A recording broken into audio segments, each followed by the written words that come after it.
Então, gente, boa tarde. Eu sou professora Socorro Lima, eu sou professora do Programa de Pós-Graduação em Desenvolvimento, Ambiente e Políticas Públicas, o PPGDAP, né?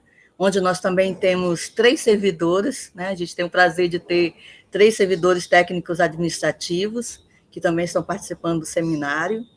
Em nome da comissão, né, a gente quer dar as boas-vindas a todas vocês, dizer que eu, né, estarei na mediação, e a Fabíola, que acabou de falar aqui com vocês, parece aí, Fabíola? A Fabíola vai fazer a mediação, vai passar o nosso apoio técnico, né, mas vai estar presente aqui conosco durante essas apresentações. Antes da gente iniciar, eu queria dar algumas orientações que vocês já sabem, mas para ficar aí todo mundo com a mesma informação. Então, cada participante terá 15 minutos para as apresentações, tá? Eu não sei se vocês enxergam, acho que não enxergam depois quando a gente coloca assim, quando está apresentando, não enxerga, né?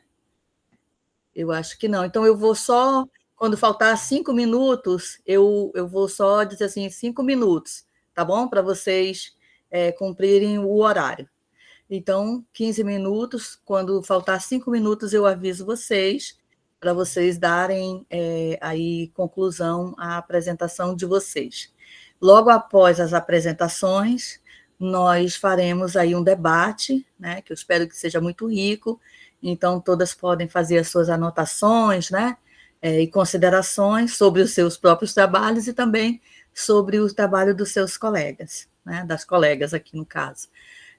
Então, eu agradeço muito novamente a participação de todas, e a gente vai dar início à apresentação deixa eu só ver aqui o número, do 4º Seminário Científico para Servidores da UF, né, nessa tarde. Nós estamos na sessão temática número 6, Gestão e Trabalho em Saúde, né?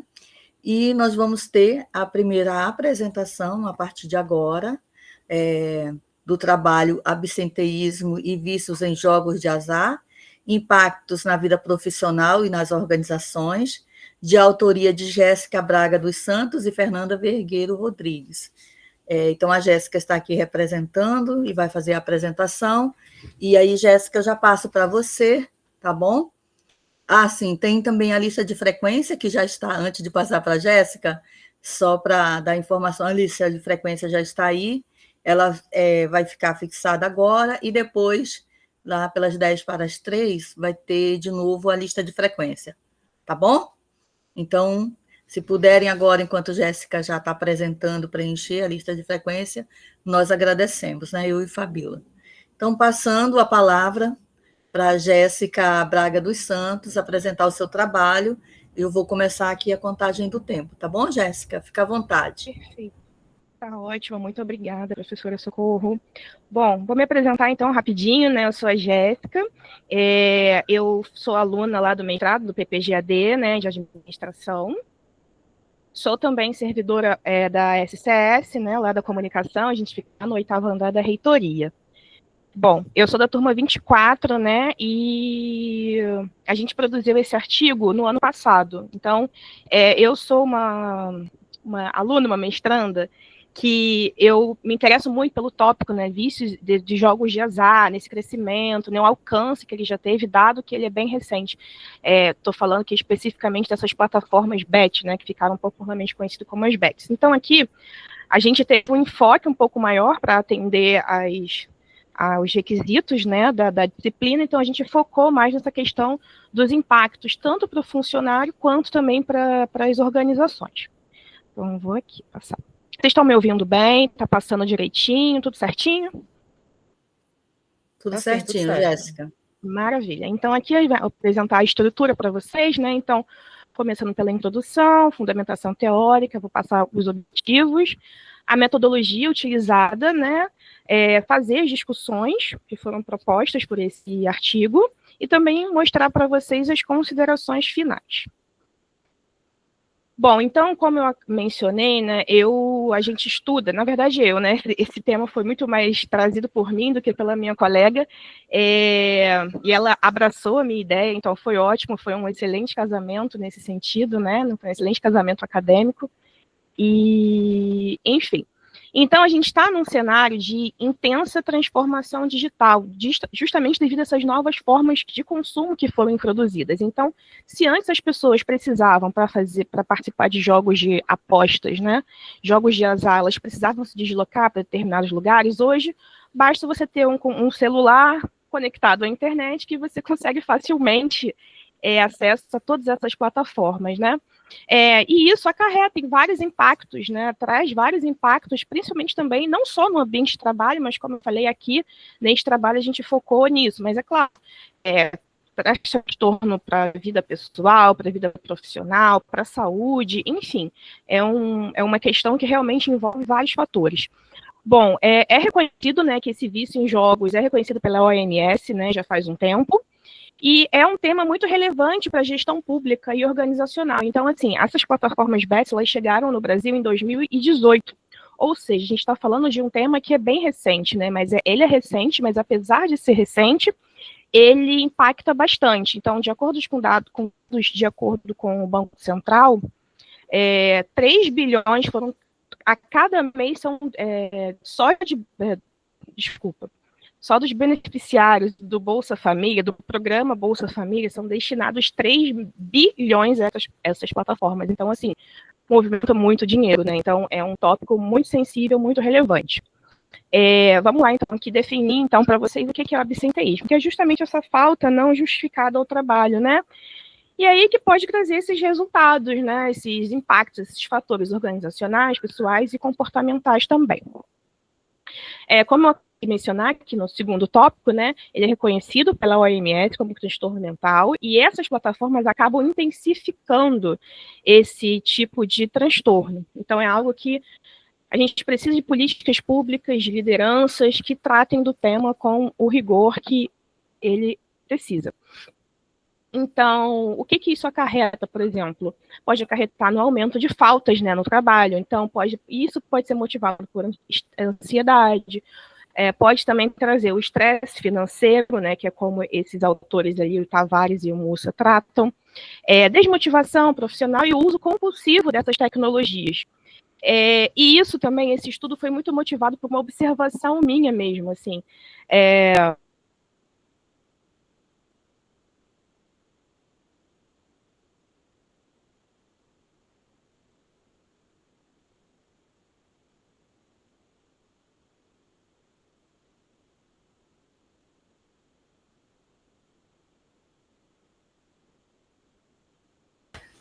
Vocês estão ouvindo a Jéssica?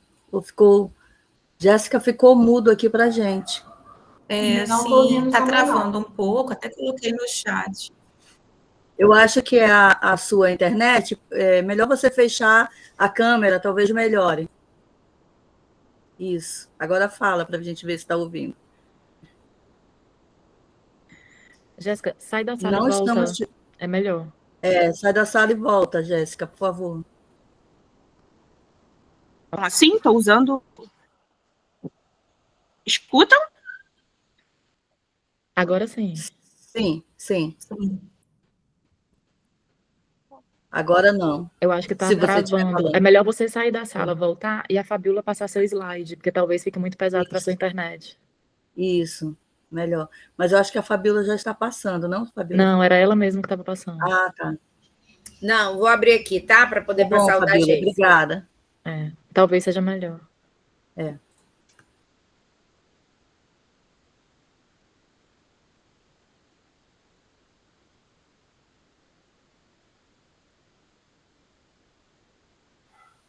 Oi, me escutam? Sim. Sim, Fabiola. Vocês querem que eu compartilhe ou... Não, a Fabiola vai colocar, que fica melhor, então tá bom? Eu posso... Vocês querem que eu tente abrir a câmera novamente ou permaneço sem? Não. Eu acho melhor você ficar fechada. Tá bom, desculpa, pessoal. Problemas técnicos. Não, faz parte. Estava no próximo. próximo, é no quarto, né? Desculpa. Bom, a gente tem aqui algumas fragilidades, né? Então, a gente está falando de um setor que é novo, né? Essa questão dos jogos online. Então, a gente ainda está muito vulnerável porque a gente não tem políticas públicas que atendam às demandas que esses jogos acabam trazendo, né? E eles trazem de uma forma, às vezes, silenciosas. Pode passar, por gentileza. Bom, o objetivo é justamente analisar a relação entre o vício e jogos de azar e esses níveis de absenteísmo que são divulgados pelas organizações. Os objetivos específicos é identificar os principais fatores, né, que associam esse comportamento aditivo, que é a ludopatia, ao absenteísmo. Ludopatia, só para caso alguém não saiba, é o vício em jogos, né? Discutir as consequências organizacionais da ausência recorrente relacionada ao vício e propor diretrizes também institucionais. Pode passar, por favor. Então, a gente usou basicamente uma pesquisa, trata-se de uma pesquisa qualitativa, né, com base em revisão narrativa da literatura. Então, a gente pegou autores que falam, que tratam do tema, e para poder justamente trazer e puxar isso, tentando fazer uma análise com esse fenômeno novo que são essas bets aqui no contexto brasileiro. É um contexto mundial, claro, mas aqui no Brasil ele é muito, muito forte mesmo, né? Bom, então a fonte de dados são as bases mais conhecidas que a gente tem aqui, né, a Cielo, o Periódico CAPES, o Web of Science, Google Acadêmico, enfim. Foram utilizadas palavras como absenteísmo, jogos de azar, vício comportamental e comportamento no trabalho também, e a gente priorizou os estudos dos últimos 20 anos. Bom, esse trabalho, ele teve como base também o trabalho da nossa coordenadora e professora Ana Raquel Rocha, né? Então, baseado no estilo de artigo que ela fez, a gente tentou implementar isso para esse tópico que a gente achou muito interessante, dado que é um tema novo. Então, a gente não tem muita coisa ainda assim. Claro, a gente já tem bastante coisa produzida, mas digo assim, relacionando o absenteísmo a esse vício. Então, a gente achou uma forma interessante de trazer alguns indicativos, né, algumas proposições que podem ser atreladas a esse fenômeno. Pode passar, por favor. Bom, então aqui a gente separou por eixo, né? Então, bom, existe uma facilidade de acesso a essas plataformas, e isso pode acabar impactando na vida profissional. Os ambientes organizacionais podem sim funcionar como facilitadores, seja por comportamento, seja por um ambiente, como eu posso dizer, um ambiente assim que te estressa, que te sobrecarrega de alguma forma, e aí você pode acabar extravasando nesses jogos, né, para obter alguma forma de prazer. É um fenômeno também que ele impacta muito mais homens, de acordo com um estudo feito pelo Instituto Locomotiva, homens de uma faixa etária média de 35, 45 anos, jovens adultos, né, também estão suscetíveis a esse grau de exposição digital, né, afinal de contas, hoje em dia, praticamente todo mundo tem acesso a um celular com internet, né, e a ludopatia também pode emergir, como a Trindade menciona, como um fenômeno silencioso, né? Então, que assim, é difícil você detectar nos estágios iniciais. Bom, o eixo 2 é que esse absenteísmo recorrente sinaliza fragilidade nas práticas de gestão de pessoas, por exemplo, né? Pode sinalizar, né? Há um aumento, o aumento da rotatividade de pessoal e prejuízo da imagem institucional, e também o aumento de rotatividade mesmo, né? Então, assim, as pessoas vão produzir menos, então elas estão mais suscetíveis a um caso de demissão, por exemplo, caso não seja investigado os motivos, caso a empresa não se interesse por saber os reais motivos que estão impactando no comparecimento das pessoas, enfim. E a deterioração do clima organizacional e a queda na produtividade, que pode acabar impactando no coletivo também. Pode passar, por gentileza. E aqui são as estratégias de enfrentamento, né, que é justamente aquelas questões do apoio psicológico, fortalecimento da educação financeira, que são os instrumentos mais eficazes que a gente tem para fazer essa mitigação, né? Lideranças engajadas, que podem também atuar nesse ajuda, como podemos dizer, nesse monitoramento, né, desses funcionários, né, para poder intervir quando possível, claro, porque obviamente a gente não vai, precisa de diálogo, né, a gente não pode ser invasivo, né, as lideranças não podem ser invasivas, precisa existir o diálogo. Políticas institucionais de acolhimento e acompanhamento também, e a prevenção ela precisa ser vista como uma estratégia de gestão organizacional, não só de saúde mental, né?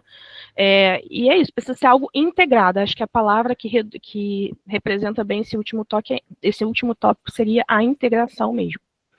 Pode passar, por favor. Bom, e aqui as considerações finais, né? Então, o primeiro tópico ali que eu trouxe, que como a Trindade menciona, esse vício ele pode ser um fator silencioso. Por conta disso, fazendo já um link com o tópico 2, a gente precisa de diálogo, né? Porque pode refletir não só fragilidades institucionais, então uma gestão que não está atenta, mas também não pode ser reduzida a níveis individuais, então as falhas individuais, né? Então é importante que haja o diálogo entre empresa, entre líderes e entre subordinados, entre os funcionários, né? Bom, como tópico 3, a gente colocou ali as políticas permanentes de promoção da saúde mental e prevenção comportamental, né? Que é algo essencial não só no fenômeno das BET, mas da vida profissional, na vida pessoal também, né, como um todo. Precisa também que sejam equipes que estejam preparadas para identificar alguns desses sinais, porque não é fácil. Então, precisa ser uma liderança que esteja atenta, sim, à equipe que ela está liderando, né? E é importante a gente enfrentar essa ludopatia, esse vício digital, né, essa ludopatia digital, como a gente coloca ali, como um desafio organizacional mesmo, né? Porque acaba impactando, né? Então, vai impactar na vida. Se ele não está bem na vida pessoal, provavelmente ele não vai produzir bem e vai trazer muitos impactos, né? Então, isso que a gente precisa estar atento e justamente para poder proporcionar ambientes mais saudáveis e que se mantenham mais ao longo do tempo mesmo. Então, essas são as contribuições aqui que o nosso estudo trouxe através das proposições. Esse estudo aqui está mais enxuto, né? O artigo é um pouco maior, mas aqui, tanto para a apresentação quanto para a submissão, a gente deu uma enxugada para poder atingir os requisitos, né? E é isso, pode passar, e aqui deixo meu agradecimento e encerro a minha fala. Muito obrigada. Parabéns, Jéssica. Muito obrigada aí pela sua apresentação. Daqui a pouco a gente volta. Ficou aí dentro dos 15 minutos, né? Mesmo com o pequeno atropelo aí por questões técnicas, né? Então a gente agradece e já passa para a nossa segunda apresentação, que é o projeto Cuca Legal, Educação e Saúde, e a nossa representante é a Alessandra de Muro Xavier, né? E outros autores, mas vou passar a palavra, então, para você, Alessandra, ficar à vontade, tá bom? Tá joia, boa tarde, obrigada, Socorro. Boa tarde às colegas, acho que somos todas mulheres, né? Pelo que eu estou vendo, boa tarde. Sim. Eu queria saber da possibilidade da Fabíola fazer a gentileza de, eu não sei se ela teve acesso, né, à apresentação, mas eu mandei para a organização do evento. Você teria, Fabíola? Aqui, Alessandra. Vou apresentar para você e aí você vai me avisando quando passar, tá bom? Tá joia, tá joia. Queria, assim, também confirmar se estão me vendo direitinho, se estão me ouvindo bem. Estamos sim. Estamos sim. Tá joia. Vou aguardar, então, a Fabíola exibir os slides.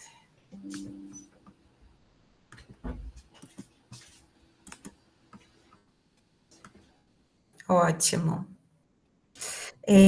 Então, assim, vou fazer uma breve apresentação, né? Eu sou a Alessandra Muros, sou assistente social, trabalho na coordenação de assistência estudantil na UF, em Campos dos Goytacazes, né? E o projeto Cuca Legal é um projeto que é desenvolvido a partir da parceria da coordenação de assistência estudantil com o Departamento de Psicologia, lá da UF de Campos. E o que eu vou fazer hoje é um relato de experiência mesmo, né? Dessa experiência desenvolvida desde 2017. Tá bom? Pode passar, Fabíola, por favor. Então, o projeto Cuca, como ele é conhecido também, né, é formado por mim e pela Rosângela Benevides, né, que somos assistentes sociais lá da UF, a Letícia, que é psicóloga, o Hector, que é assistente de administração, né, das docentes do curso de psicologia, nós temos a Mayra, a Ana Lúcia e a Fabíola, né, E como eu falei, o projeto é desenvolvido na UF aqui em Campos, tá? Pode passar.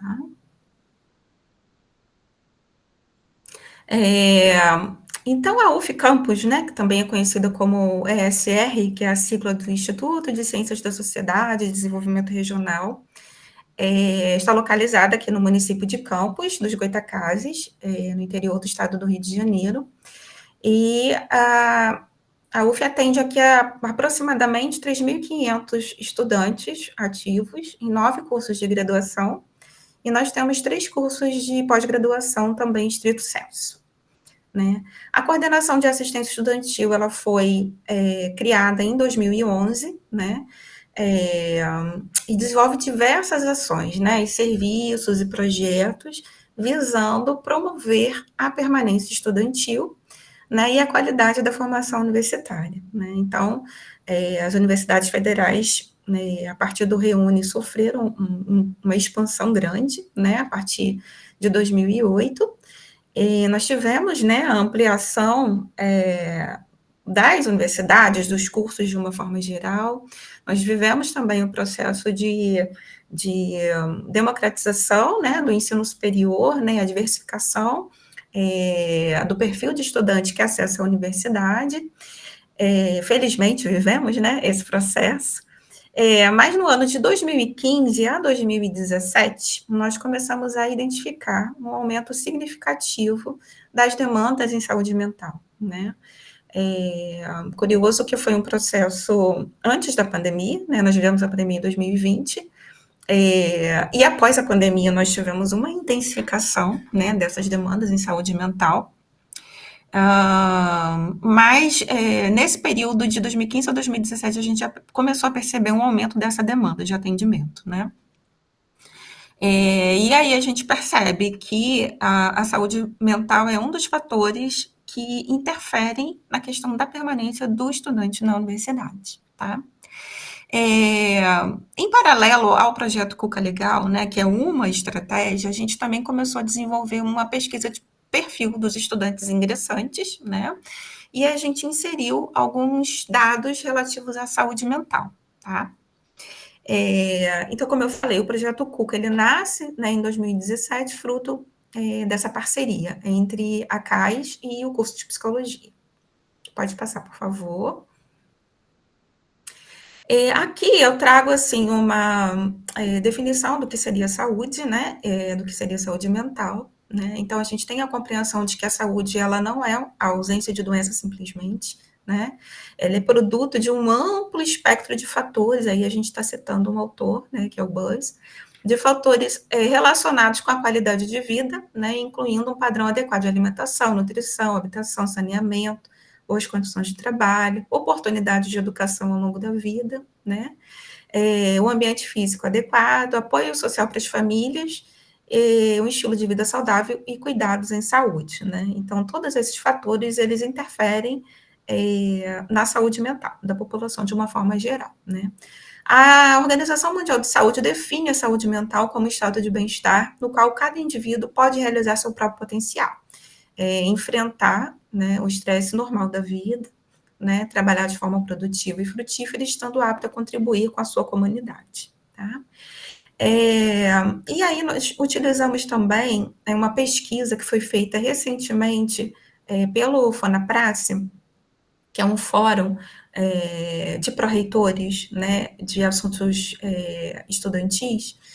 E aí essa pesquisa, ela traz esses dados de saúde mental, né, e já aponta que o percentual de estudantes né, em todo o Brasil, né, em todas as universidades que foram pesquisadas, disseram conhecer alguma dificuldade emocional 83,5% dos estudantes, né? Então, essa pesquisa aponta também que a ansiedade afeta 6 a cada 10 estudantes universitários e que a ideia de morte afeta 10% da população, né, que respondeu à pesquisa, e 8,5% já apresentavam em 2018 pensamento suicida, né? Pode passar, Fabiola. Então, os objetivos do projeto Cuca Legal é desenvolver ações preventivas em saúde mental para estudantes dos cursos de graduação da UF e de outras instituições de ensino superior, né? E prevenir riscos e a interferência do sofrimento emocional para o desempenho, retenção e evasão acadêmica, né? Então, durante 2 anos, né, de 2017 para cá, nós conseguimos ser projeto de extensão, então a ideia é que o projeto também conseguisse atingir estudantes de graduação de outras universidades aqui na nossa cidade, tá? Pode passar, por favor. A metodologia do projeto, né? Então, nós desenvolvemos grandes encontros, que são mensais, tá? Então, os temas, eles são relativos à vida acadêmica desse estudante de graduação, né?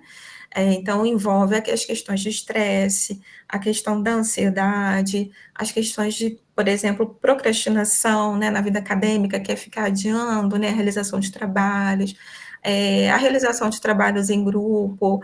É muito assim, interessante que a gente tem uma adesão grande de estudantes ingressantes, né? A gente sabe que o ingresso na universidade acaba gerando, né, um tipo de estresse, uma dificuldade de adaptação. São estudantes que vêm muitas vezes de outras regiões do Brasil, né, e vêm sem condições muitas vezes de permanecer na universidade. Então a gente teve assim uma adesão bem interessante de estudantes que estão ingressando, né? Para além desses grandes encontros mensais, o projeto Cuca, ele tem um Instagram também, que a gente serve não apenas para a divulgação desses encontros presenciais, né, mas a gente também divulga outros temas, né, por meio da rede social, que a gente entende que é uma ferramenta importante também nesse aspecto da prevenção. E é desenvolvido também uma oficina de habilidades acadêmicas, que geralmente acontece 2 vezes ao ano. É um período de 6 semanas, para um grupo específico de alunos que se inscrevem. Então, em média, são de 15 a 20 alunos aproximadamente, e uma vez por semana, durante as 6 semanas, trabalham questões específicas, né? Questões de saúde mental para lidar com o estresse do ambiente universitário. Pode passar, por favor. Então, é interessante assim, pensar que o projeto Cuca Legal, ele se apresenta como uma estratégia de prevenção e acolhimento, né? Como eu falei lá no início, inúmeras questões, inúmeros fatores interferem na saúde, né, do estudante e interferem nessa permanência na universidade. Então, a gente entende que o projeto Cuca é uma estratégia, né, que somada a outras, né, colaboram com a saúde dos estudantes, com a permanência estudantil, tá? A gente entende que a pesquisa perfil, né, que a coordenação de estudantil também desenvolve anualmente, também é uma estratégia importante. A gente consegue colher informações e dados interessantes, né, principalmente dos estudantes que estão ingressando, né, e aí isso alimenta também as temáticas, né, para serem desenvolvidas ao longo do ano no projeto, né. Então, as perguntas propostas neste relatório, ou nesta pesquisa, são relativas a como o estudante se sentiu na semana anterior ao preenchimento da pesquisa. São perguntas que não são obrigatórias, né? E sempre é disponibilizado o e-mail da psicologia, né? Para que estudantes que sentirem a necessidade possam fazer contato, né? E agendarem um atendimento, tá? Então, das questões que a gente apresentou nesse trabalho também da pesquisa perfil do ingressante, nós citamos a questão do pensamento em suicídio, né? Então, para vocês terem uma ideia, em 2024.1, a pesquisa do ano passado, a gente teve 116 respondentes, né, de ingressantes. Desses, 34 haviam pensado em suicídio e 83 responderam em 2024.2. 10 estudantes também responderam, né, que tiveram um pensamento suicida, né? Então, assim, mostra como é importante a gente estar atento a essas questões de saúde mental no ambiente universitário, né? Então, é interessante observar que tais questões já são trazidas pelos estudantes no momento de ingresso, né? E como isso favorece a detecção e o acolhimento precoce, né? De estudantes que apresentam algum tipo de adoecimento ou de sofrimento emocional, tá? Pode passar, por favor. E aí eu coloco algumas mídias, né, que a gente utiliza, então material de divulgação, né, o tema, se não me engano, esse aqui foi do ano passado, projeto Cuca Legal, o tema foi Vida Acadêmica, como isso lhe afeta, né, e aí convidando, né, os estudantes e as estudantes para essa atividade, né. Aqui é uma imagem, né, ao lado do Instagram do Cuca Legal, né, também com alguns temas interessantes. Pode passar, Fabiola, por favor, né. Alessandra, 5 minutos, só para avisar, tá? Mas fica tranquila. Estou finalizando aqui. Essa outra imagem aqui foi da campanha Setembro Amarelo. Nós fizemos uma árvore de mensagens, né? A gente colocou no pátio, lá do ASR, e aqui é uma foto. Os estudantes poderiam escrever uma mensagem, né, de acolhimento, e poderiam retirar uma mensagem também da árvore, né? Então, essa foi uma estratégia que a gente utilizou no Setembro Amarelo, e dentre outras ações também que foram desenvolvidas, né? E aqui uma foto também de um encontro presencial que a gente desenvolveu, e o tema foi Seu CR não te define. CR é o coeficiente de rendimento, né? Que é utilizado pelos estudantes, pela UF, né, de forma geral. Então, foi uma discussão muito bacana, assim, né? Que a gente pôde pensar em como essa produtividade acadêmica, ela não define o sujeito, define o indivíduo, né? Então, foi um dos encontros mais produtivos que a gente teve, assim, no Cuca Legal. Pode passar, por favor. Né? Então, só finalizando, né? O projeto ele aponta que ações preventivas, né, e que espaços de acolhimento eles são fundamentais para promover a saúde mental e contribuir para a permanência estudantil no ensino superior, né? Então, a nossa experiência diária de atendimento aos estudantes, né, cotidianamente, né, os dados coletados também nessa pesquisa perfil, né, eles evidenciam a relevância de intervenções contínuas, né, articulada entre os diversos setores da universidade, né, e capazes de reduzir os fatores de risco, de potencializar o bem-estar acadêmico e pessoal dos estudantes, né. Então, a continuidade e ampliação dessas iniciativas, né, e a integração com outras políticas institucionais são essenciais para enfrentar os desafios da vida universitária e fortalecer a trajetória acadêmica dos nossos estudantes, né, contribuindo não apenas para a saúde desse estudante, mas também para a sua permanência na universidade. Pode passar. Essas são as referências que nós utilizamos, né, para a apresentação do trabalho. Esse é meu e-mail e fico à disposição de vocês. Muito obrigada. Muito obrigado, Alessandra. A ótima apresentação. Depois a gente fala do projeto, né? Só para a gente, então, dar sequência, eu vou chamar nossa próxima apresentação, que é da Natânia Candeira dos Santos, Guia de Acolhimento para o Docente de Enfermagem como Tecnologia Educacional para a Promoção em Saúde Mental. Natânia? Oi, estou aqui. Natânia, quer que eu passo aqui também a sua apresentação? Pode ser. Pode? Tá. Uhum. Só um minutinho.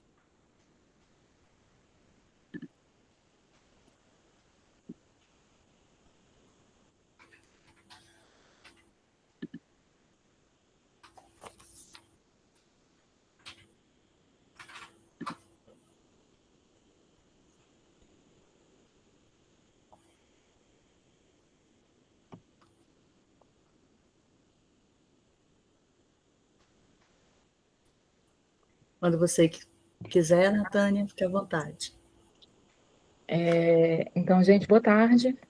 Eu sou Natânia Candeira, sou enfermeira do trabalho da universidade, né? Trabalho na divisão de promoção e vigilância à saúde, que é vinculada à CAS, que é a Coordenação de Atenção à Saúde e Qualidade de Vida. Nós trabalhamos para os servidores, né, tanto servidores docentes quanto técnicos. Eu sou mestre em ensino em saúde na UF também, e hoje eu sou doutoranda em Ciências do Cuidado em Saúde, na Escola de Enfermagem da UF. E aí a ideia é conversar um pouquinho sobre o guia de acolhimento para o docente, como ferramenta para o docente de enfermagem, como uma ferramenta de tecnologia educacional para a promoção da saúde mental. Ele é um recorte, um pequeno recorte da minha dissertação no mestrado. E a ideia é a gente conversar um pouquinho hoje sobre essa questão de tecnologia educacional. O primeiro ponto é que é um guia de acolhimento para o docente de enfermagem, mas não necessariamente a ideia seria somente para o docente de enfermagem, né? Algo que poderia ser colocado ou feito em outros institutos, enfim, inclusive para o docente, para o acadêmico, né? Para esse estudante que está entrando na universidade também poderia ser um modo de adaptar para que esse indivíduo ele consiga entrar na universidade de um modo mais acolhedor, enfim. Pode passar.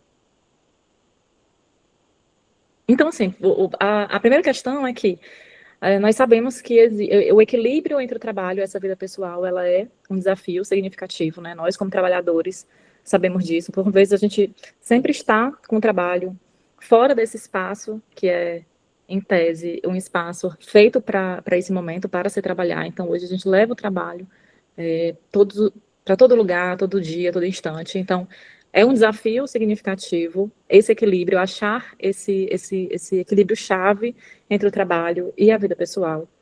No caso do professor, eu vou focar no professor, já que o guia foi feito para o docente, né? No caso do professor, ele frequentemente tem essa invasão do trabalho na vida laboral, nas atividades laborais e em outros espaços, em casa, envolvido com pesquisa, extensão, enfim. Então, o cuidado e esse fortalecimento da saúde mental demanda, primeiramente, reconhecer essa necessidade de buscar suporte, né? E de buscar um suporte de modo que nós consigamos perceber e promover um olhar mais gentil e mais cuidadoso, tanto nesse espaço do trabalho quanto fora dele, né?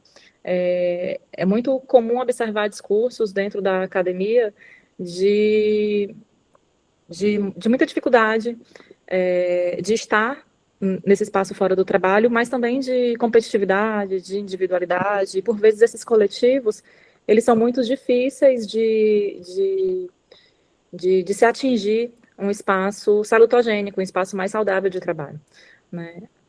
A gente ainda tem nessa questão do ambiente de trabalho, a organização do trabalho de modo estrutural, muitas vezes mina as relações interpessoais e fazem com que essas relações, elas fundamentem, digamos assim, processos de adoecimento mental. Por vezes são determinantes de adoecimento mental. O trabalho, ele tem como base, ele pode ser tanto promotor da saúde e trazer prazer para esse indivíduo, como ele pode ser um grande promotor de adoecimento, né, de sofrimento psíquico. E essa zona de sofrimento, quando esse trabalho ele entra, né, quando a organização do trabalho entra em conflito com o bem-estar do servidor, do trabalhador, seja ele docente ou técnico administrativo, enfim, quando essas demandas organizacionais, elas minam, né, o bem-estar laboral e o bem-estar pessoal desse indivíduo, a gente tem uma condição de sofrimento psíquico e possivelmente de adoecimento mental. Pode passar. Então, assim, por que falar de saúde mental no trabalho, né? Primeiro que a configuração do trabalho, a evolução histórica do trabalho, tem desempenhado um papel significativo na deterioração da saúde mental dos profissionais, né? Esse processo, ele vem se intensificando a partir do momento em que nós temos grandes mudanças no cotidiano do trabalho, grandes mudanças na forma de pensar o trabalho, em que os nossos métodos de avaliação de desempenho, né, a forma que se faz a avaliação de desempenho, a precarização dessas condições laborais, a precarização das nossas condições de trabalho, e outros mecanismos, né, como, por exemplo, no caso do docente, a questão da pesquisa científica, a individualidade, a necessidade de sempre pesquisar mais, sempre fazer mais, né, acabam fragilizando as relações interpessoais, essas relações de trabalho. Então, modelos de organização laboral que são caracterizados por essa rigidez, pela instabilidade de demandas excessivas, né, de produtividade, tendem a comprometer o equilíbrio psicossomático do trabalhador e muitas vezes leva ao adoecimento, conduz a experiências de sofrimento psíquico. Então, assim, um ambiente de trabalho satisfatório, um ambiente de trabalho saudável, exige uma postura de trabalho, uma organização de trabalho que seja mais flexível, que seja mais orientada ao respeito às necessidades individuais de cada indivíduo, entendendo que cada trabalhador tem características, tem necessidades individuais, tem perfis, né, pessoais que são diferentes e que demandam a preservação desse corpo diante de sobrecargas, diante de toda a natureza comportamental desse trabalho. E aí, problematizar o ambiente laboral é mais do que necessário, né? E para além de ser mais do que necessário, é uma estratégia fundamental para que a gente consiga pensar em mudanças nesse contexto, né? Tanto no contexto do adoecimento, no contexto do sofrimento mental, né? Então, é importante que essa fundamentação, ela se baseie em modos de observação crítica, de reflexão, de interação, inclusive, entre os diversos profissionais que estão compondo essa organização do trabalho universitário. Então, assim, esse trabalho ele tem como objetivo apresentar essa construção e essa validação desse guia de acolhimento para o docente, né, a partir de toda a discussão que aconteceu. Então, a gente vai falar um pouquinho sobre essa construção e validação. Próximo. É uma pesquisa, como eu falei, ela é um recorte da minha dissertação, então ela é uma pesquisa descritiva exploratória de abordagem qualitativa. Como método, a gente tem a PCA, que é a Pesquisa Convergente Assistencial. Ele é um método de pesquisa que aproxima... eu falo de assistência no sentido do meu lugar de enfermeira do trabalho, né? Mesmo não estando em assistência hospitalar e tal, dentro na enfermagem do trabalho e na saúde do trabalhador, a gente entende isso como uma assistência, e aí fazer essa convergência entre ensino e pesquisa e essa área assistencial. Essa pesquisa ela foi dividida em 2 etapas, então na primeira etapa participaram 34 docentes de enfermagem, na segunda participaram 7. A primeira etapa, ela falava sobre um questionário de avaliação de saúde mental positiva, então eles preencheram esse questionário e participaram da parte de formulário escrito. E a segunda etapa é o que a gente chama dessa parte de convergência, né? de conversar, de conseguir elaborar grupos de diálogo para que a gente conseguisse discutir a problemática, que no nosso caso seria a promoção em saúde mental. O trabalho ele foi aprovado, né, pelo Comitê de Ética em Pesquisa. Pode passar. Então, assim, primeiro que, por mais que fosse um trabalho em que se falava de promoção em saúde mental, eu acho que esse é o primeiro ponto, e talvez o ponto mais nevrálgico disso tudo, porque a gente fala de promoção em saúde mental, mas o que suscitou na nossa discussão foi sofrimento e relação de poder. Então, as relações de poder, né, essas dinâmicas interpessoais na universidade, elas vêm se configurando como elementos que são significativos de desestímulo à promoção do cuidado e à promoção da saúde mental. É como pensar, como promover saúde mental em uma organização que simplesmente prega o adoecimento, né? Então, foi destacado pela discussão com os docentes que há uma ausência de estratégias de acolhimento durante o período do estágio probatório docente. Eu posso até falar um pouco mais que, para além do docente, né, também do técnico administrativo, ponderamos sobre o trabalho vivo ser substituído por um processo de trabalho de exploração de sofrimento do trabalhador, que vai comprometer esse bem-estar no espaço do trabalho. A educação é muito peculiar que nesse processo de trabalho da educação, tanto do docente quanto do técnico, quando a gente pensa em trabalho vivo, é um trabalho imaterial, né? Então, a gente está falando de conhecimento, de pesquisa, mas ele é um trabalho muito imaterial, né? Fala-se tanto em pesquisa, mas muitas vezes essa pesquisa ela fica nesses espaços, né? E nem sempre, para quando a gente pensa em sociedade, né, se enxerga como algo de fato válido. Então, falar sobre trabalho vivo e pensar em como esse trabalho vivo ele é substituído por esse processo de exploração de sofrimento é importante. Então, as trocas com esses docentes propiciaram a construção de um guia de acolhimento, né, para o professor, que teve a intenção de nortear, né, o novo servidor sobre alguns aspectos da universidade. No caso, como foi feito para a escola de enfermagem, aí falava de plano de desenvolvimento institucional, colegiado da unidade, os departamentos da escola, mas, como eu digo, é algo que poderia ser colocado para outros espaços, outras instituições, à medida de cada realidade, e também para os acadêmicos. Pode passar. Esse é o guia de acolhimento, eu botei só 3 páginas, ele é maior, né? Então, a gente tentou trazer, a gente traz essas boas-vindas e tal, e à medida que o guia vai passando, a gente vai trazendo itens que são importantes para esse docente, né? Como as questões de estágio probatório, que é o IDUF, como funcionam os departamentos de administração de pessoal, a gente utilizou os QR Codes, enfim. Fomos tentando nortear sobre esse site o site da UF, e outras coisas que são importantes para o docente na UF, e entre algo e outro, a gente pensava um pouquinho em saúde mental, né? E trazer meditação, respiração guiada, mindfulness, enfim, vai ir trazendo um compilado de ações para a promoção em saúde mental. A ideia era que esse docente pudesse receber esse material assim que ele chega na escola e que o administrativo, junto com os docentes da escola, pudessem estar atualizando esse material. Próximo. Para a validação desse produto, foi elaborado um questionário, né, um formulário, que foi composto por 19 perguntas fechadas, e aí nessas perguntas fechadas foram contempladas a organização de material, estilo de escrita, né, a aparência desse guia, a tecnologia, a motivação. Os docentes também tiveram espaços abertos para poder fazer considerações escritas, né, que não só marcadas em espaços fechados, e posteriormente esse guia ele foi passado por uma banca, pela avaliação de uma banca de docentes, né, com expertise, de enfermeiros com expertise em saúde mental, e foi enviado para a direção da escola para uma posterior implementação. Pode passar.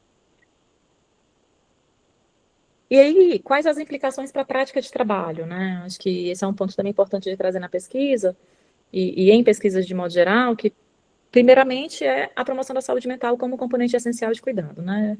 Falar de promoção da saúde e prevenção de adoecimento é um ponto importante dentro da comunidade acadêmica, né? A gente está falando aí cada vez mais, a colega da apresentação passada veio também falou de saúde mental.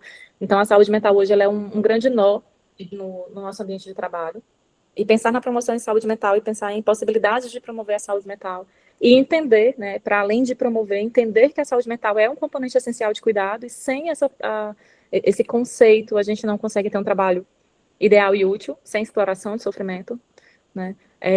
Outra implicação é o uso de metodologia ativa na formação e no cuidado, né, nós também estamos num universo muito, muito modificado, que simplesmente está em uma sala, colocar as cadeiras do mesmo jeito e tentar fazer um transporte passivo de informação já não funciona. Então, usar metodologias ativas na formação, no cuidado, né, no cuidado em saúde é importante. A educação permanente na saúde, a gente trabalha com o conceito de educação permanente, que é um processo também terapêutico, preventivo, mas, para além de tudo, a educação permanente ela é crítica e reflexiva. Então, trazer isso para o ambiente acadêmico é importante. Refletir sobre as relações de poder e desvalorização profissional, como eu disse, por mais que fosse uma pesquisa que a gente falasse de promoção em saúde mental, de promover em saúde, o que nós mais tivemos foi sofrimento. E isso é muito característico, isso é muito sintomático, né, da organização de trabalho que nós temos. E, finalmente, o cuidado de si e do outro como prática integrada. Eu até coloquei um asteriscozinho no final, que, por conta dessa pesquisa de mestrado, eu faço hoje a minha pesquisa de doutorado. A minha pesquisa de doutorado, eu saio desse lugar de estar estudando a promoção em saúde, e hoje eu estudo o sofrimento do servidor, tanto do docente quanto do técnico administrativo em educação, que são deveras muito diferentes, né? É muito interessante observar como isso acontece. Eu estou em processo de coleta de dados, a minha pesquisa de doutorado com os servidores da nossa universidade, porque acredito que para a gente conseguir, de fato, promover saúde mental e prevenir o adoecimento, a gente precisa descortinar, né, essas relações e descortinar como esse sofrimento ele está posto e ele é estrutural no espaço universitário. Pode passar. E aí, como conclusão, é importante reconhecer essa importância da articulação entre as tecnologias educacionais e a pesquisa, né, e de como essas tecnologias educacionais são colocadas na ponta, são colocadas a favor, né, dos técnicos, dos docentes, dos alunos, né, enfim, de toda essa comunidade acadêmica. Esses resultados, os resultados alcançados nessa dissertação, eles têm potencial para trazer reflexão, para trazer problematização sobre essas práticas que são instituídas nas universidades, né, e é uma característica que não é apenas da nossa universidade, a gente pensa isso do modo geral da academia, né, e de outros locais de educação superior, bem como na promoção de inovações que possam promover a saúde mental dos docentes. Nesse caso dos docentes, novamente, porque o guia foi feito para o docente, mas de modo geral, né, que a gente possa promover inovações, promover práticas que possam promover a saúde mental de toda a comunidade acadêmica. Pode passar? As referências, é isso, gente. Muito obrigada. Muito obrigada, Natânia, também dentro do horário. Estamos indo bem, né? Vai dar tempo da gente fazer uma boa discussão. Nós vamos passar para o último trabalho dessa tarde, que é um relato de experiência, promoção da saúde e reintegração funcional por meio do acompanhamento fisioterapêutico em ambiente acadêmico. A representante aqui é a Mariana de Oliveira Marques, né? E tem também outros autores, como a Natânia também faz parte desse trabalho. Então, Mariana, fica à vontade. Certo. para fazer a apresentação. Olá, boa tarde a todos. Meu nome é Mariana, eu sou fisioterapeuta e servidora da UF há 3 anos e meio, lotada hoje na divisão de assistência à saúde da CASC. Atualmente também sou mestranda em ciências do cuidado em saúde, também na universidade, e eu vou compartilhar com vocês um relato de experiência que surgiu a partir da minha prática profissional dentro da universidade, voltado para a promoção da saúde e a reintegração funcional de servidores com acometimentos traumato-ortopédicos. Então, essa experiência ela está inserida no eixo temático gestão e trabalho em saúde, já que trata justamente da importância do cuidado com o trabalhador dentro do próprio ambiente acadêmico e de como o acompanhamento fisioterapêutico ele pode contribuir para a melhoria da qualidade de vida e do bem-estar dessa comunidade. Então, o ponto de partida dessa experiência foi a constatação de que as disfunções traumato-ortopédicas, como as lombalgias, as lesões por esforço repetitivo e os distúrbios osteomusculares relacionados ao trabalho, eles estão entre as principais causas de afastamento laboral no Brasil. E essas condições, elas afetam especialmente os trabalhadores entre 40 e 59 anos, que é uma faixa etária que representa mais da metade dos casos registrados. Então, ou seja, estamos falando de profissionais experientes, em plena fase produtiva, que acabam sofrendo com dores, com limitações e muitas vezes com a dificuldade de retornar às suas atividades. E a fisioterapia, nesse contexto, ela tem um papel essencial, tanto na reabilitação física, quanto na prevenção de novos agravos. Então, alguns estudos, eles mostram que exercícios de fortalecimento, alongamento e orientações ergonômicas realizados dentro do ambiente de trabalho, eles reduzem a dor, a fadiga e melhoram a funcionalidade desse profissional. E é exatamente isso que essa experiência buscou fazer, trazer o cuidado para dentro da universidade, com foco no acolhimento, na escuta e na recuperação funcional desses servidores. Esse relato ele foi desenvolvido a partir dos atendimentos que eu realizei no serviço de fisioterapia da DAS, a servidores ativos e aposentados com queixas ortopédicas relacionadas ao trabalho. Então, esses pacientes, eles eram encaminhados, né, porque essa atividade ela é realizada de maneira contínua pelos médicos da UF, e a partir daí eles são avaliados, eles recebem um plano terapêutico individualizado, com orientações específicas, de acordo com a sua condição clínica. Os tratamentos, eles duram, em média, 12 sessões, aproximadamente 3 meses, com foco na recuperação funcional e na prevenção de recidivas. Quando necessário, também há um encaminhamento para um outro fisioterapeuta, que é um fisioterapeuta da DPVS, também da CASC, que é responsável pela avaliação dos postos de trabalho para sugerir ajustes ergonômicos, o que aponta também que o cuidado ele vai além do atendimento clínico, alcançando dessa maneira o ambiente ocupacional.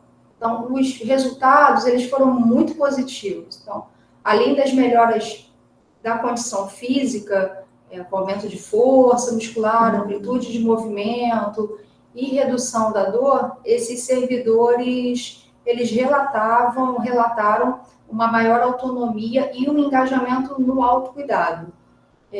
Muitos expressaram o desejo de manter uma rotina de atividade física, mesmo após o término desse tratamento.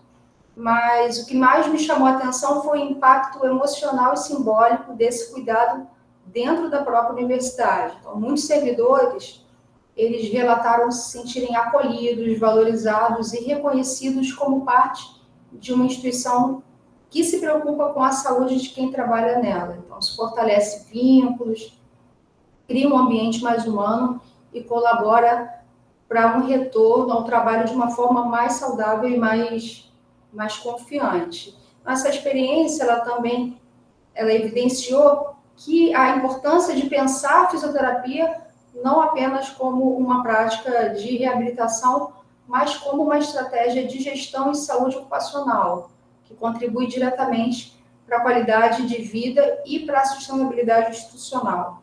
Então, em síntese, essa vivência ela reforçou que a universidade é um espaço de cuidado, não apenas de ensino e de pesquisa. Ao oferecer o acompanhamento fisioterapêutico aos seus trabalhadores, a instituição ela cumpre um papel social importante, alinhado às diretrizes da Política Nacional de Promoção da Saúde, que reconhece os ambientes de trabalho como locais estratégicos também para as ações de promoção da saúde e para a prevenção dos agravos. Eu acredito que experiências como essa, elas fortalecem um compromisso institucional com o bem-estar humano, criam uma cultura de cuidado e de valorização das pessoas que fazem a universidade acontecer todos os dias. Eu finalizo dizendo que foi uma experiência muito enriquecedora para mim, enquanto profissional e servidora, já que eu posso perceber dessa maneira que pequenas ações de cuidado elas podem gerar grandes transformações no cotidiano dos trabalhadores. É isso, eu agradeço o espaço e a atenção de todos. Muito obrigada, também, Mariana, dentro aí do prazo, do horário, então significa que a gente pode fazer aí algumas rodadas, né? Mas eu fiz aqui só para a gente pensar, vamos pensando aí nas questões, né? Mas eu acho que a fala da Mariana vai de encontro ao que eu tinha aqui anotado, e que todas, né? Agora temos 2 colegas na sala, sejam bem-vindos, Adolfo e Celso. Todos nós aqui na sala, né, percebemos nos trabalhos uma preocupação, as pesquisas de vocês, né, o relato de experiência, eles demonstram essa preocupação com o cuidado, né? E eu achei muito interessante aqui no grupo que apareceu tanto o cuidado com os estudantes, que a gente já percebe que é um pouco mais desenvolvido, né? Mas também os projetos aí que foram apresentados com cuidado com os docentes, né? Eu acho que isso também é uma preocupação. Eu lembro que durante a pandemia, né, a gente sempre estava muito preocupada com os estudantes. E aí teve uma hora que a gente dizia, e o professor? E o professor, né? Então, acho que essas iniciativas, desses trabalhos de pesquisa, dessas ações, elas são muito importantes, né? É importante também para a questão do papel da universidade, como colocou a própria Mariana, para além da pesquisa, da extensão, né, do ensino, né, eu acho que tem esse fator humano, né, esse cuidado com o ser humano, de uma forma geral, acho que isso é importante e que apareceu na pesquisa de todas. Também importante o fortalecimento desse tipo de trabalho, né, para o próprio desenvolvimento institucional da UF, né? Eu acho que são iniciativas muito importantes, né? Que a UF tem levado, né? Através dos seus técnicos, dos seus pesquisadores, levado à frente, né? Eu vejo muito essa característica na UF, né? Esse cuidado com o ser humano, né? Isso leva à elaboração interna, que talvez a gente precise aí avançar, né? De fortalecimento institucional de ações mais pontuais, né? Dentro da UF, né? Com políticas mais direcionadas, especialmente em torno dos docentes, dos técnicos administrativos. Então, acho que é importante todos os trabalhos aqui que vocês apresentaram. Eu pude fazer essas anotações, mas agora, né, a gente pode partir aí para o segundo momento, que seria um momento aí da gente ver as nossas aproximações, né, em termos de pesquisa, né, de relatos de experiências, e ver onde podemos nos fortalecer, porque eu acho que que também essas iniciativas são iniciativas para, como colocou a Natânia, né, que podem nos aproximar e nos fortalecer aí do ponto de vista não só da pesquisa, mas fundamentalmente do ponto de vista de ações institucionais, né, que a gente comece a olhar. Então, eu vou abrir aí para uma primeira rodada, sintam-se à vontade para fazer considerações sobre seus próprios trabalhos, mas também considerações em relação ao trabalho das colegas aqui apresentadas, aproximações, metodologias, né? Depois eu tenho algumas questões para fazer em relação às metodologias que eu achei muito interessantes que foram apontadas, né? Então, por favor, quem quiser só levantar a mão enquanto vocês pensam. Eu dou boas-vindas também ao André aqui na sala, sinto bem à vontade para fazer aí observações. Então, nós temos aí a Natânia. Quem quiser só levantar a mão, eu vou passando a palavra. Fica à vontade, Natânia. Obrigada, Socorro. Eu vou falar com a Alessandra. O que acontece? É muito legal, né? A iniciativa de vocês em campus. Eu gosto muito de ver essas iniciativas, porque é isso, eu trabalho com saúde mental hoje, né? Mesmo que para o docente, mas para o servidor, docente técnico, mas eu gosto de ver também o que acontece para os alunos, até porque lá na escola a gente tem um trabalho, um foco muito grande com os alunos da escola de enfermagem também. E aí é mais uma sugestão, eu não sei como é que vocês fazem essencialmente o projeto, né? Porque é isso, o projeto, eu entendo que projetos eles vão amadurecendo à medida do tempo. E aí, como vocês também têm um pensar importante em saúde mental, eu não sei se você já ouviu falar no Decálogo de Saúde Mental Positiva. A gente tem hoje um conceito que é saúde mental positiva. Dentro da saúde mental positiva, a gente tem um questionário. Esse questionário é português, né? Tem sido muito aplicado no Brasil. Eu até digo que ainda carece de uma validação, mas tem sido muito utilizado. Inclusive, eu utilizei no mestrado. A saúde mental positiva, ela trabalha 6 fatores, que aí vai desde satisfação pessoal, habilidades de autocontrole, relação interpessoal, enfim. E a gente trabalha na forma de conceito. Então, são 6 conceitos, 6 fatores. Mas o que acontece? A gente passa esse questionário de saúde mental, e esse questionário, ele me diz que, por exemplo, eu vou passar aqui na sala. E aí vocês vão responder esse questionário, e depois a gente vai fazer uma continha dele, é um questionário muito simples, essa continha é muito simples também. E ele me dá 3 níveis de saúde mental, que é baixo, intermediário ou alto. Só que é 3 níveis de saúde mental positiva. Então, se você está com saúde mental, em tese, né, com uma alta possibilidade de saúde mental positiva, média ou baixa. Além da gente ver esse aspecto geral, a gente consegue ver por fatores. Então, a gente consegue, por exemplo, observar desses 6 fatores. Eu tô ótima. Eu até preenchi, tem umas 2 semanas que eu preenchi. E aí, 5 fatores estavam excelentes. E um deles estava meio assim. E aí a gente fala que é nessa gavetinha que precisa mexer melhor. E aí que precisa mexer mais. E aí o que acontece? Aqui, eu estou em Portugal fazendo doutorado sanduíche. Então, aqui, eles trabalham muito o doutorado, a saúde mental positiva. Mas, para além disso, eles criaram e validaram eles chamam de Mente Plus Mais, que é pegar esse questionário de avaliação positiva e transformar em um programa de saúde mental positiva. E aí ensina como trabalhar em cada fator, inclusive. E aí a ideia é que você trabalhe em grupo, enfim. E aí eu ouvi o teu trabalho de Cuca Legal, e eu pensei que seria uma coisa interessante, caso seja da ideia de vocês, né, de um amadurecimento e tal, de incorporar a saúde mental positiva dentro do projeto de vocês. Porque é isso, a ideia é, a gente vê que esse grupo de alunos aqui tá com a questão de satisfação pessoal. Então, vamos trabalhar a caixinha de satisfação pessoal. E aí, o programa, ele te dá o passo a passo de como fazer trabalho, Eu até tenho ele, eu posso te mandar por e-mail o programa, o Mente Plus, porque aí vocês podem olhar e tal, e ver se faz sentido, né? E aí, se fizer sentido, de quem sabe implementar dentro do projeto. Mas eu acho que faz muito sentido para a proposta de trabalho de vocês. É isso. E parabéns. A gente pode comentar, Socorro? Vamos passar para as perguntas e deixa para depois.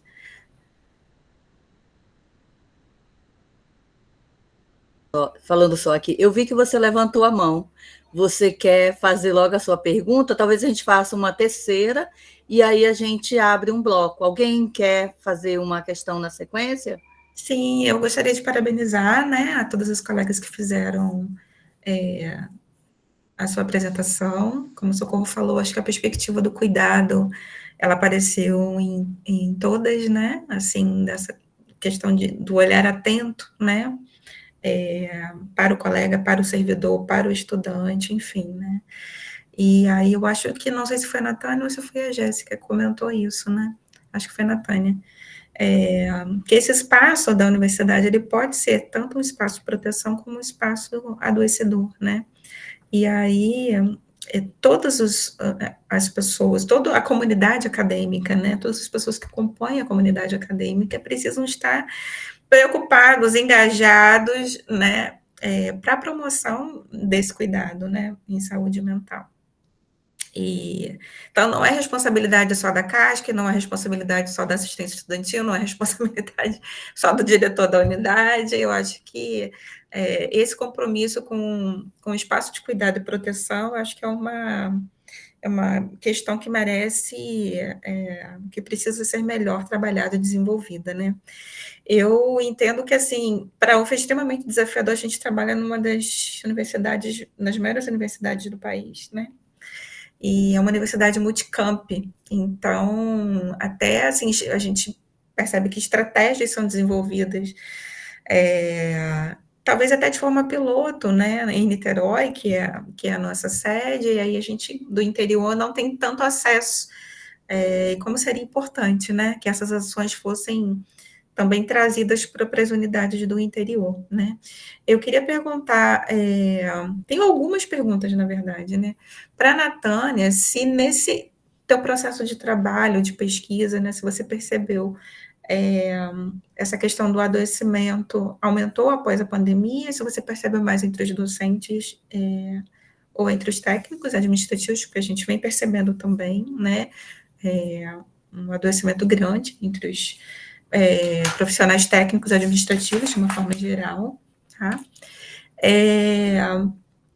Para a Jéssica também, eu não sei se no seu trabalho você conseguiu, assim, perceber, você fala muito de um sofrimento silencioso, né? Mas, assim, os sinais, como é que isso aparece, como é que isso chega, como é que o servidor chega trazendo essa questão, ou como é que isso aparece, né? Ele simplesmente deixa de frequentar o trabalho, e aí vocês conseguem perceber, né, que tem alguma questão por trás, ou existem outras questões que a gente pode perceber no nosso dia a dia, né, de trabalho, que podem evidenciar que esse servidor, esse trabalhador está em sofrimento, em função dessa questão específica que você trouxe, né, que é dos vícios em jogos, que é, assim, um tema muito recente, né, muito atual e que a gente, com certeza, precisa saber e conhecer mais, né, por isso a pergunta. Eu acho que a gente pode fazer essa rodada agora de respostas, né, e aí, se alguém mais depois quiser, a gente faz uma segunda rodada. Então, Natânia perguntou para a Alessandra, né? Isso, Não, né? a Alessandra me perguntou. Eu Tá. Então, vamos lá. Eu perguntei, na verdade, eu não perguntei, mas Então, queria responder a Natânia. O que acontece? A gente já tinha um adoecimento mental, né? Eu tô na UF desde 2019, e aí isso já me chegou de um jeito, então eu cheguei ali pré-pandemia. Mas, quando eu cheguei, a discussão sobre saúde mental, ela já existia, mas ela existia de um jeito muito ainda incipiente. Então, a gente via o adoecimento, mas ele era muito jogado ainda para debaixo do tapete, né? O que acontece? Eu acho que a pandemia, ela veio como, sabe aquele start? Que é aquele, o tirar o lençol, né? A gente começou a falar mais sobre saúde mental, a gente começou a falar mais sobre o adoecimento mental, né? E o sofrimento, ele ficou muito latente. Então, isso começou a vir de um modo muito... Eu vou dar um exemplo, eu vou dar inclusive um exemplo pessoal. Eu entrei na UF em 2019.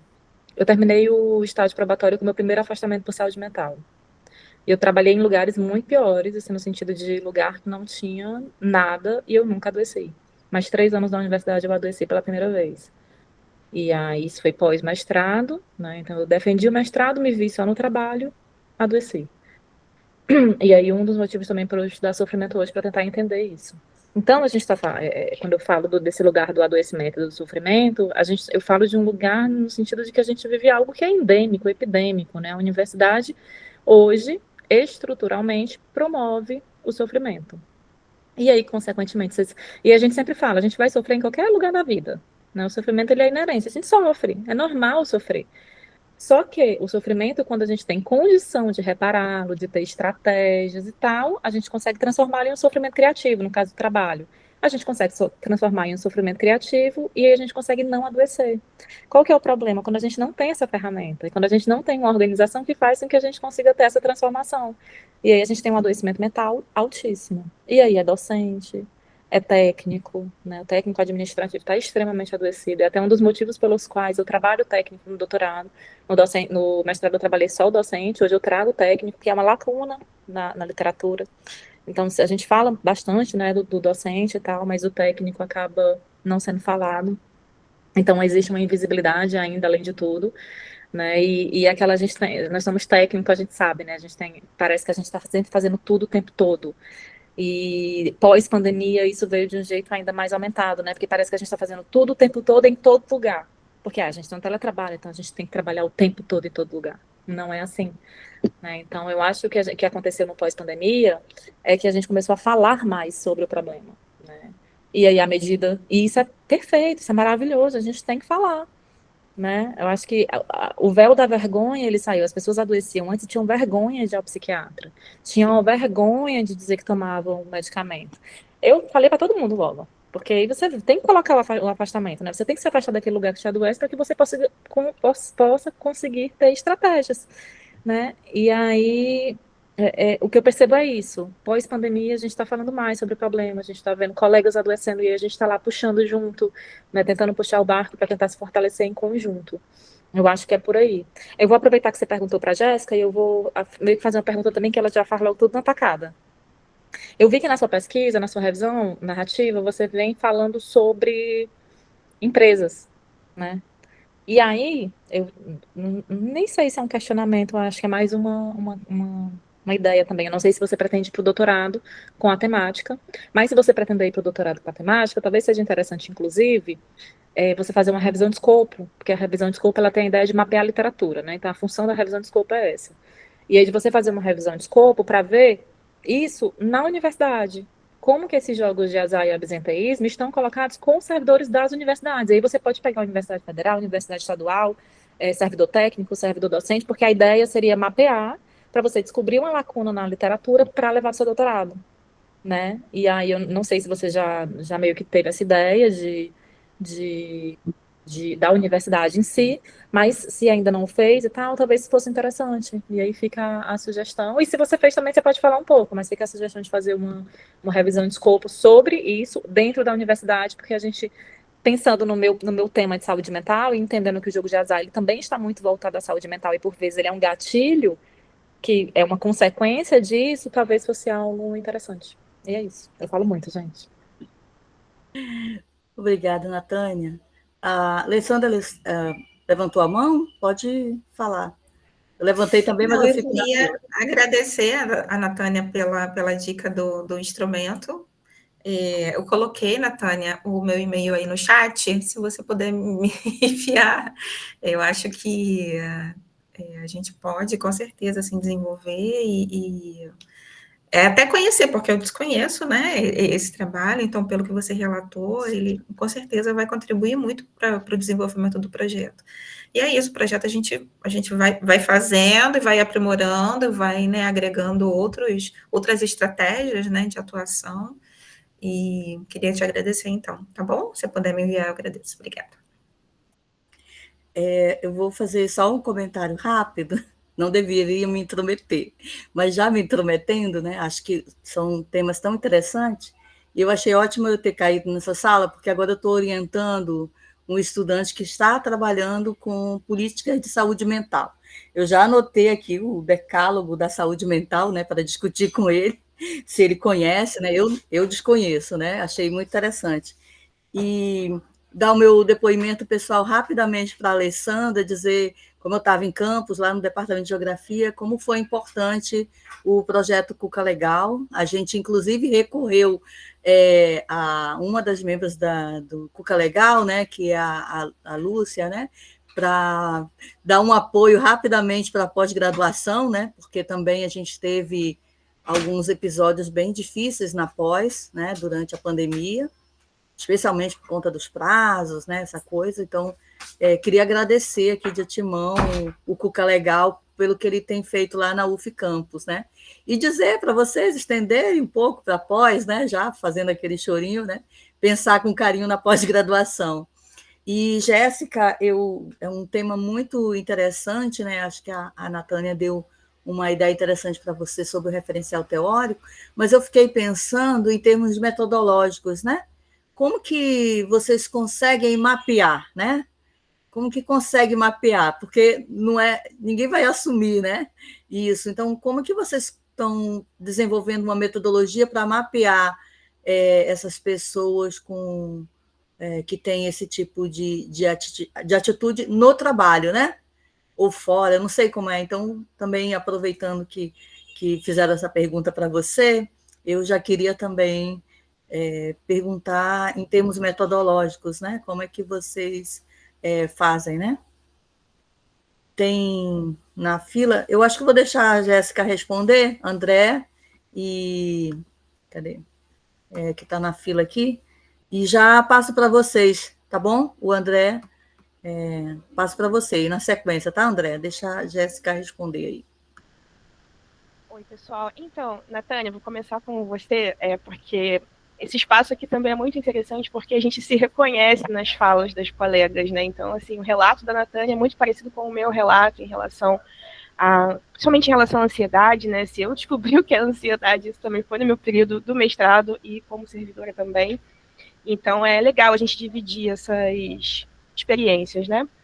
Em relação ao meu estudo, então, esse é um trabalho que foi feito justamente para atender a uma disciplina. Então, assim, hoje eu já até, inclusive, defendi, semana passada, a minha dissertação, né? Então, assim, a minha dissertação ela tem um enfoque muito mais estatístico mesmo, né? Porque, assim, a gente tem que entender que a gente está falando de um tema que a gente precisa ter cuidado para falar sobre ele, porque a gente tem muita pouca informação sobre quem está por trás de tudo isso, né? Quem são os proprietários, enfim, a gente não tem muita informação fidedigna, muita informação pública mesmo, né? Que a gente possa tratar aquilo com o rigor que a academia requer, né? Então, assim, é sim uma dificuldade, inclusive, está lá na minha dissertação também, que justamente por a gente não ter tantos dados, a gente fica um pouco limitado, o estudo fica bem limitado, então por isso que a gente partiu para um viés mais estatístico, né? Então, na minha dissertação, a gente está trabalhando mais com as empresas que foram regularizadas pelo Ministério da Fazenda, né? Então, foram 154 marcas, são mais ou menos 71 empresas, e essas empresas possuem mais de uma marca por vezes, né? Então, por isso que é um número um pouco maior de marca. E aí é um estudo totalmente diferente, né? Então, a gente descobriu algumas coisas, a gente descobriu algumas semelhanças, essas empresas, assim, tudo dentro do possível, né? Do que a gente pôde espremer, e a gente fez. Bom, e como eu mencionei durante a minha apresentação, foi mais uma coisa da minha observação, principalmente em relação aos aos terceirizados da UF, né? Ao pessoal. Então, sempre que eu via esses relatos, era justamente desse público, desse grupo de pessoas, né, que a gente sabe que tem, de repente, um pouco mais de dificuldade, estão mais à margem da sociedade. Então, foi esse meu olhar, assim, que eu acabei... Porque, assim, às vezes eu chegava e eles sabem que eu estava estudando esse tópico, né, de jogos de azar. Eles vinham, olha aqui, olha quanto eu ganhei hoje, olha aqui, não sei o que. Então, sabe, eu via que durante o expediente eles estavam jogando, então, assim... a gente percebe como que isso permeia muito facilmente, era uma coisa meio que generalizada ali, pelo menos dentro daquele meu contexto ali, né, que eu estou mencionando aqui para vocês, do Valonguini, mais especificamente do prédio ali da administração, né. E é isso, então a gente tem dificuldades, né, de encontrar dados públicos mesmo, a gente não tem muita informação, e isso acaba prejudicando mesmo a pesquisa, né, ela fica um pouco mais fragilizada. Inclusive, Alessandra, eu queria até ver melhor sobre o seu projeto, porque eu acho que o Cuca Legal, né, eu acho que pode ter muita coisa ali que pode ser aproveitada, né, trazendo para esse meu olhar ali dessas apostas, desses jogos, né, desse público-alvo, né, e como eu mencionei também durante a minha apresentação, existe um estudo do Estudo Locomotiva, que foi feito em 2024. Na verdade, foi divulgado em 2024, mas acho que ele usa dados de 2023, né? E ali a gente vê que realmente a população, o público-alvo dessas empresas, justamente são as pessoas que estão mais à margem da sociedade, geralmente homens, né? Isso também é um dado interessante, são homens, a maioria é homem. E pelo menos 1/3 deles não trabalham, então eles não têm, então eles estão depositando, tudo ao que dá a entender, eles estão depositando as chances, assim, de conseguir recursos financeiros através desses jogos, o que é muito perigoso, porque a gente não tem nenhum, como eu posso dizer, a gente não tem nenhum respaldo de que aquilo ali vai se concretizar, né, que ele vai conseguir sacar esse dinheiro, então existem outras questões, assim, que realmente acabam dificultando, porque aí, né, que a gente vai esbarrar, né, nessas barreiras aí que eu mencionei, da gente não ter muitos dados, por exemplo, dados financeiros a gente não tem, né, porque seria interessante a gente ver também. Enfim, é isso.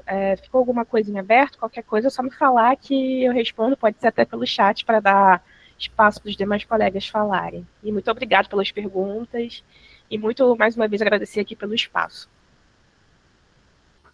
Muito obrigada, Jéssica. Acho que a gente pode fazer uma segunda rodada, né? O André já está inscrito. Alguém mais que deseja se inscrever? Enquanto o André estiver falando, aí podem se manifestar. André, por favor, fica à vontade.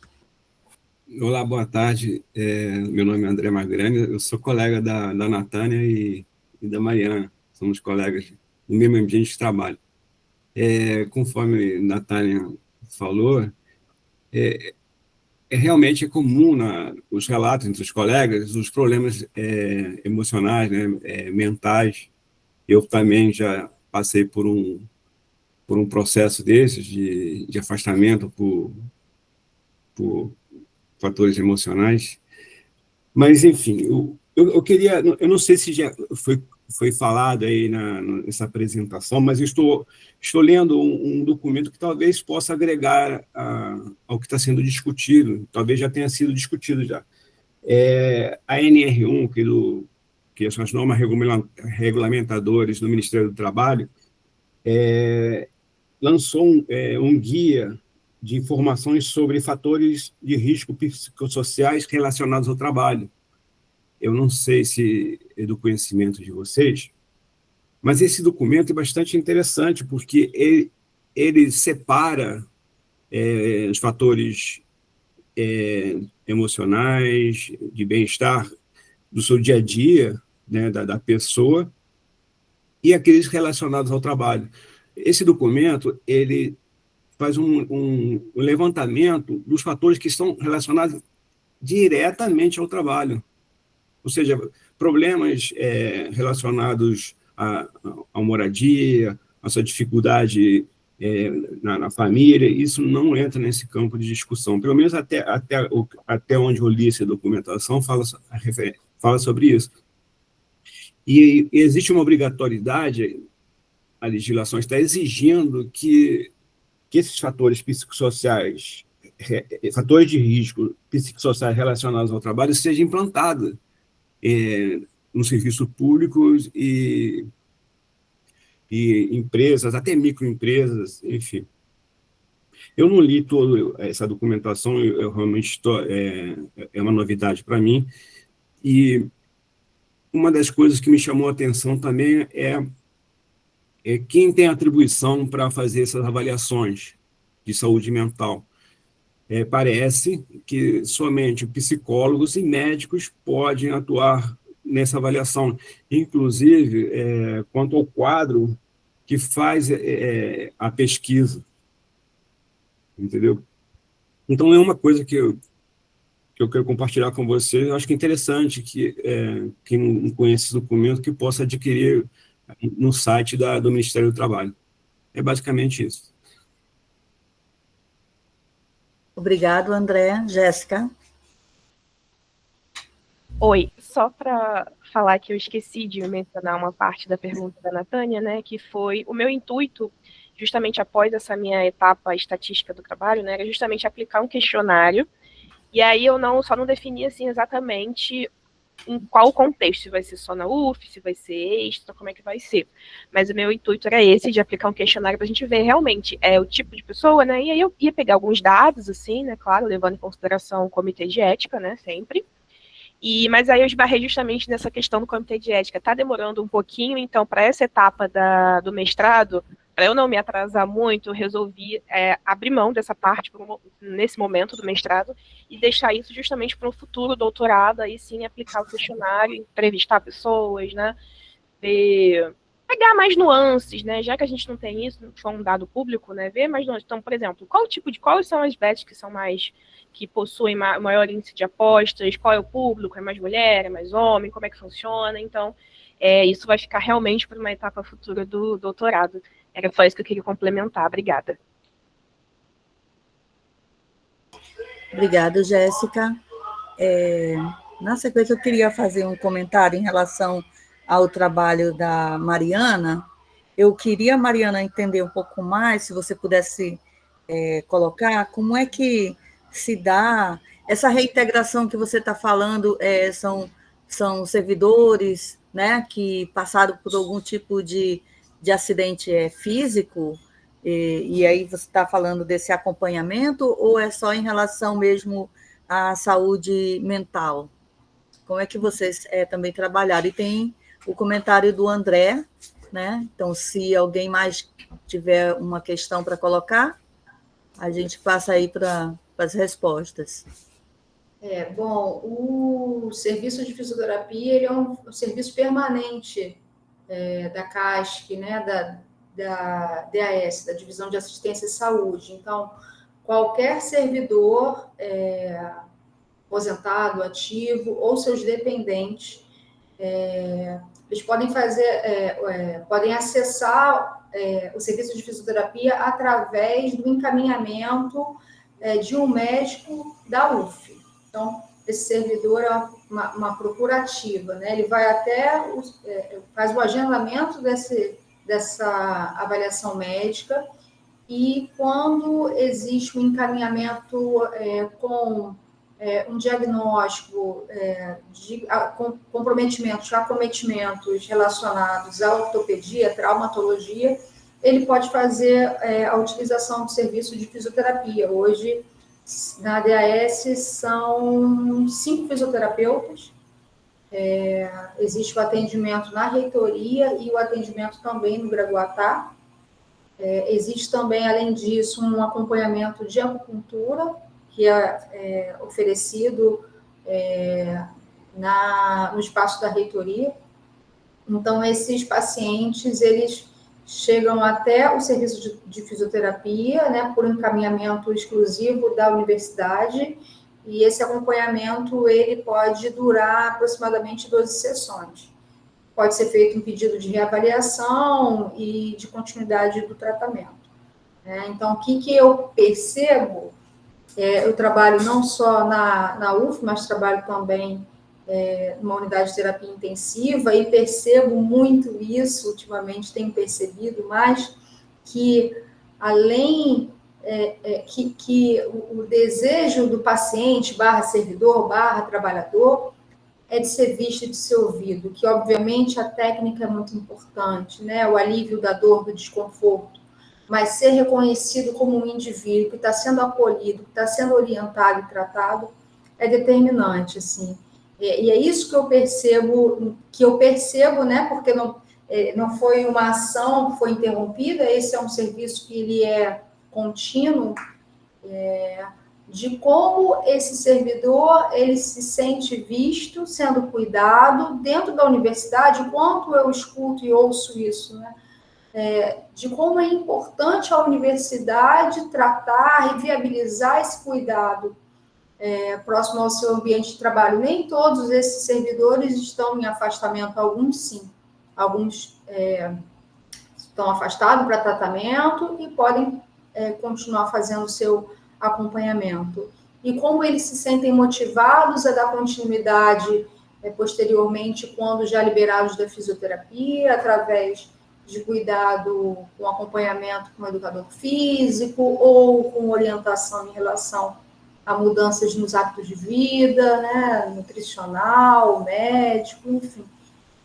O que me chama muito a atenção, enquanto fisioterapeuta, e sim, porque a gente tem uma formação muito técnica, é de como esse serviço ele é determinante para trazer conforto para esse trabalhador.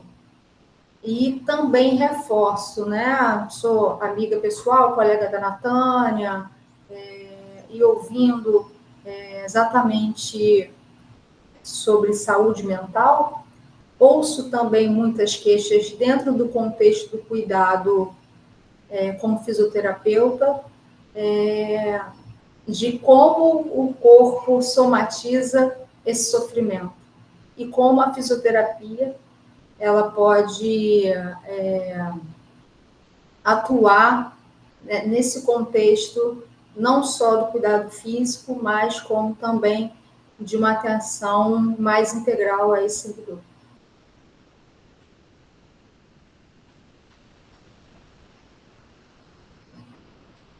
Ótimo, Mariana. Alguém mais gostaria de fazer uma questão, um comentário? Se não, a gente poderia só fazer uma rodada de considerações, né, de cada uma das participantes, coisa rápida, e a gente encerraria. Mas eu fiquei muito impressionada, né, com os trabalhos que a gente tem desenvolvido dentro da UF, né? Então, quero parabenizar de antemão a todas, né, pelo trabalho aí de altíssimo nível, né, e de fronteira até, né, de trabalhos nesse campo, tá bom? Então, pela ordem das apresentações, podem... Fabíola, você quer falar? Sim, Socorro, obrigada pela palavra. Parabenizar todas as apresentações, né? São trabalhos muito relevantes, eu acho que destacam, né, o trabalho enquanto servidores realizados na nossa universidade, então parabenizar, né, todas as palestrantes e lembrar que no nosso bate-papo a lista de presença, quem ainda não preencheu, preencher para que obtenha a certificação, tá bom? Muito obrigada, pessoal, pela oportunidade de apoiar vocês aqui na parte técnica e parabéns. Eu que agradeço também, Fabíola, muito obrigado, né, por ter aí nos apoiado. Tenho certeza que também é um trabalho bem importante e acho que você deve estar em alguma apresentação também. Então, se a gente, para encerrar, se vocês quiserem fazer alguma consideração, nossas apresentadoras de hoje, coisa rápida. Só gostaria de agradecer o espaço mesmo, muito obrigada pelas contribuições e só tenho a agregar, né? Então, por mais congressos como esse, por mais oportunidades como essa, e é legal que cada uma está dentro da sua área e a gente está, na verdade, convergindo, né? Então, a gente está dividindo as nossas experiências e, ao mesmo tempo, agregando novas experiências. Eu acho que esse é o intuito aqui, né, desse espaço, desse momento, então, muito legal. Muito obrigada pela troca, e é isso.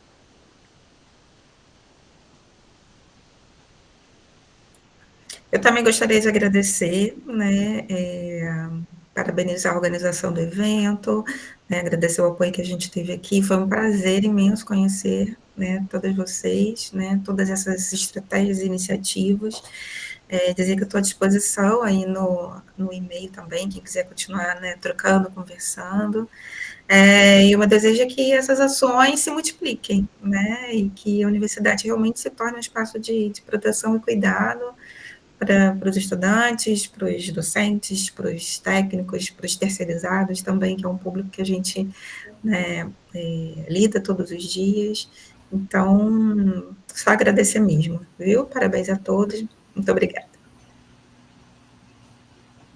Obrigada, gente. Gostaria também, falamos juntas, agradecer e dizer o quanto é importante esse tipo de evento, porque a gente, na correria do dia a dia, não tem dimensão do que a universidade está produzindo.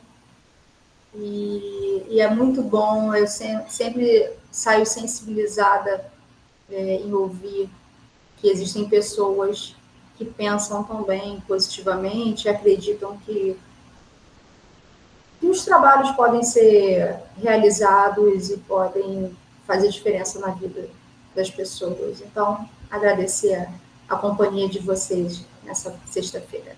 Obrigada. É isso, gente. Obrigada.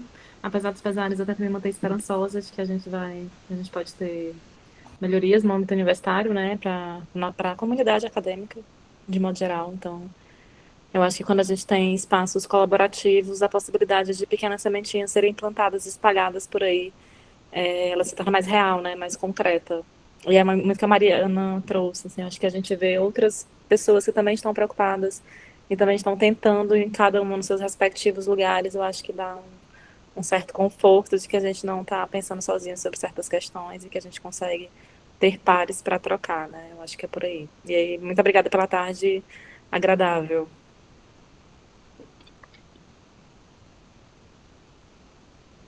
Tá ótimo. Vamos abrir, quem puder, a câmera para a gente fazer nossa ata, né? Nosso print. Fabíola, eu estou fazendo aqui, depois eu não sei para encaminhar, né, para o pessoal. Eu mando no seu e-mail as fotos, eu fiz print de todas as apresentações. Pode Aí eu mando no grupo, então, o print das apresentações, né? Isso. Mais alguém consegue abrir? Vamos fazer print. Vou fazer o print aqui, tá? Sorriso total. Mariana ficou rosa agora. Quem puder, faz print também.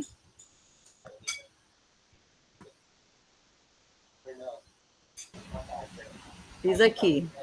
Eu vou mandar no grupo, tá bom? Né? Por que eu fiquei rosa? Ficou rosa. Deve ser alguma conexão. Sim. Ficou rosa. Deve ser alguma conexãozinha. É o outubro rosa. É o último dia do outubro rosa. Vou fazer mais um. Ficou. Fecha e abre a câmera de novo. Quem sabe saiu rosa. Aí, ó. É rosa mesmo. Adianta. É muito amor. Gente, foi muito bom estar com vocês. Eu adorei todas as pesquisas. Parabéns, muito obrigada. Espero que a gente se encontre ano que vem. Tá bom? Parabéns. As mestrandas e as doutorandas, boa sorte aí. Tchau, Obrigada. Tchau, gente. Tchau. Convidados, parabéns a todos. Todo mundo assinou aí, né, gente? Sim. Eu não assinei, Fabíola, tenho que assinar, né? Pode assinar, Socorro. Vou assinar, obrigada. Vou encerrar aqui a gravação. Tchau, gente. Tá. Obrigada e parabéns mais uma vez. Vou assinar, já estou mandando. Beijo.